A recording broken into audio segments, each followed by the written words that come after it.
First time I read Emma Goldman wasn't in a book. I was 16, hiking near the Nevada border. The quote was painted on a wall in red. When I saw those words, it was like someone ripped them from the inside of my head. Anarchism stands for liberation of the human mind from the dominion of religion, liberation of the human body from the dominion of property, liberation from shackles and the restraint of government.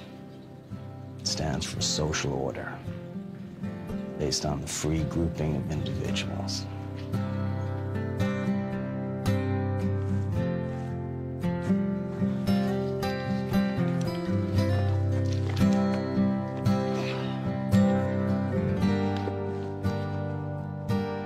The concept was pure, simple, true.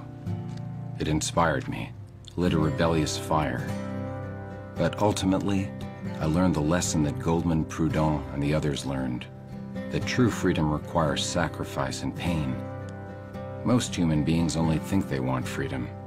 In truth, they yearn for the bondage of social order, rigid laws, materialism.